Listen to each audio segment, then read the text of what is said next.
so much for staying with the McAllen Cable Network. I'm Roxanne Lerma. So we've all been on the expressway and we've seen the construction projects that are underway, and maybe you're wondering, well, when is it going to be completed? What is that project all about? Well, we brought an expert into the studio to help us out with that, and that's our new district engineer for the Texas Department of Transportation's Pharr District office, Mr. Toribio Garza. Thank you so much for joining us. Thank you for the invitation. It's really good to be here. So, district engineer, 6 months or so, pretty new on the job. What exactly does that entail? Well, I'm new to the job, but not new to the area. Yeah. I was born and raised in Rio Hondo, so home of the mighty Bobcats. We got to mention the mighty Bobcats. So it's you know, I worked in this district back in '93, and then I went to Austin, and then I had an opportunity to come back after my predecessor, Mario Jorge, started working in San Antonio. So yes, it's good to be back and reacquaint myself with all the changes that have been going on, and lots of activity, lots of good construction work going on, lots of new players now with the RMAs, and lots of cities to coordinate with. But there's a lot of good energy. The department keeps, you know, our mission is to partner with locals to find transportation solutions, and as our state continues to grow, there's a lot of solutions to look for. When we're talking about the district, it's a little bit more than just the Rio Grande Valley area for you. It is. You know, the Pharr District, there's 25 districts all over the state. And the Pharr District encompasses the 8 lower counties, which is Jim Hogg, Brooks, Kennedy, Willacy, Cameron, Hidalgo, Star, and Zapata.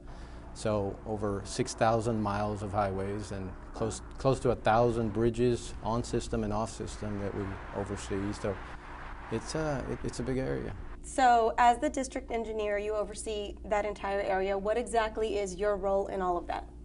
Well, you know, besides trying to plan and trying to, you know, design and build and maintain and operate our system, you know, the department is involved with a lot of other things. We're really big into safety and promoting safety. Mm-hmm. You know, we have grants with local transit authorities all over the district to provide, you know, bus services for the elderly that need to get to hospitals and so forth.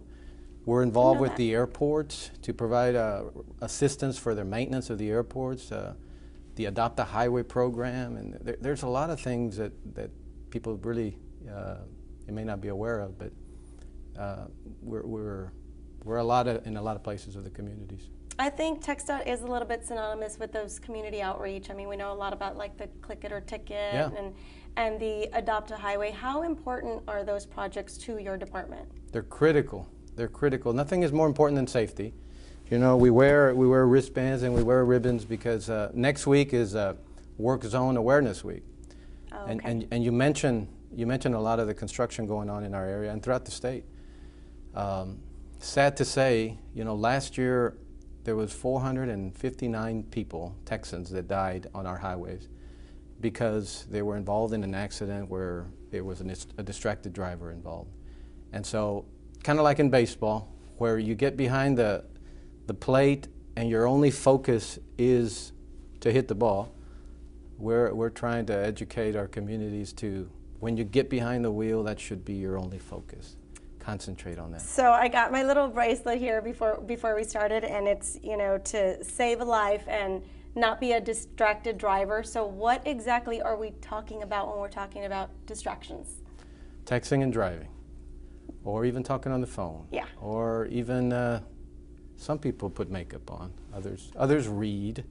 So there's. I feel like you're hitting me over the head. There's, you know, any kind of distraction, and now, and people sometimes think, well, it's not me that's distracted; it's the other guy that's distracted. But at the end of the day, we need to drive defensively so that we can watch out for others as well. You know. Historically, for the past several years, there's been over 3,000 fatalities on our roads in Texas throughout the state. That's 9 people that we bury every day in Texas. Wow. That die on our highways. Mm-hmm. When you put it that way, it's kind of sobering. And a lot of those, again, it didn't have to happen just because people weren't concentrating. So don't text. When you hear a stat like that, it brings it home, because I was telling you, you know, beforehand that I'm guilty of that, and it got to the point where my Mom, you can't, even if it's a yes reply or an okay reply, you think you can do it. It seems so easy. But my kids were like, Mom, don't text and drive. They heard about it in school. So my kids are teaching me. And, it's important. But then you hear that and it's a sobering statistic. I have two granddaughters, the joys of my life. Now I'm a grandfather. Mm-hmm. But yeah, you buckle them up, or if you don't buckle them up, they'll tell you that they need to be buckled up. And so you need to teach our kids not to do those things at an early age, and then it just stays with them. And so, but yeah, it's something that we just got to keep focused on. So how did you get into the transportation arena? Interesting. I was a migrant worker when I was a kid, and my dad would take us. I've been to a lot of states picking crops all over the country, and I remember going in the back of a pickup truck, going through these big spaghetti bowls and like in Houston's, and I remember thinking how neat that was, how impressive to build and to be able to do construct facilities like that. And so, believe it or not, that was kind of my first attraction to highways and being a civil engineer. And so I was fortunate enough to go to school and graduated from UT, and so it's been a great career. I've been with the department for 28 years and been involved in different areas and in different things. And it's we've been growing as a state for several years now, and we estimate that there's 1,000 new Texans that come to our state every day. And when I lived in Austin for a while, you especially in the big metro areas, you see all the license plates from all over the place. That's like adding the city of San Antonio every 3 years. And so the task or the wear and the tear,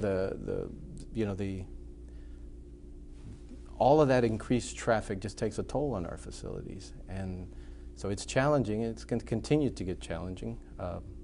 We're a very business-friendly state, so it attracts a lot of companies and a lot of workers, and our area here is not immune to that. We are growing here in my home district, and we're going to continue to grow. And so we got projects that we got planned to try and stay one step ahead of that. What are some of those key road projects that you're looking at here in the near future? Well, you've heard about what our Regional Mobility Authority, our RMA, is doing. This overweight corridor that we kick off next on the 11th, next Friday, I believe, where we're going to issue permits to trucks coming from Mexico that are overloaded so that they can come across. They don't have to transport those products into multiple vehicles. And so they'll be able to come across overweight and pay a permit fee and get to their destination. That's going to be huge. That's exciting. And it is exciting, and it's all automated, and so that's going to attract a lot more people to come and do business in our area, and it's going to help us.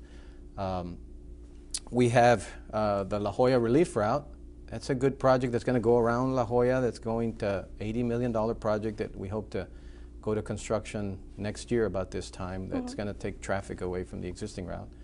We're planning some relief routes around Rio Grande City and Roma. If you've been in that area, you know that driving down existing 83 it's getting tougher. It's pretty narrow. It is. Yeah. And so again, we're growing. There's you may have heard that on the news the other day, where the two RMAs had a joint meeting, and we're working on a corridor between the two counties on Montecristo on 1925 to catch some of that traffic and provide another parallel route to the interstate, and all the traffic that's there, maybe divert them with time. None of these projects happen overnight, though. And sometimes it's a work in progress. And people get frustrated. In my new job and visiting with our elected officials, sometimes I sense the frustration because projects take a little while to clear them environmentally, to buy the right of way, to design them, and then to build them. And so it's multiple years, but you got to get started. And since it is a work in progress and we are seeing those construction projects coming along, and it takes a while, we want to remind our folks to be mindful of our workers that are out there. We tell people that our employees and the contractors that we hire, our partners, they work in a desk where they have 70-mile-per-hour 18-wheelers going right next to them. That's scary. And the only thing they have is maybe a little cone that's protecting them. So any kind, you can picture that, any kind of distraction on that driver could be really critical. All right. Mr. Toribio Garza, thank you for updating us on all the construction projects. And if you're at home, you might want to pay attention to some of this. Don't be a distracted driver. No texting and driving. Don't follow me as an example, and I'm gonna stop. And just remember that there's workers out there, and as he mentioned, 70 to 80 miles per hour racing by. Just slow down. For the City of McAllen, I'm Roxanne Lerma.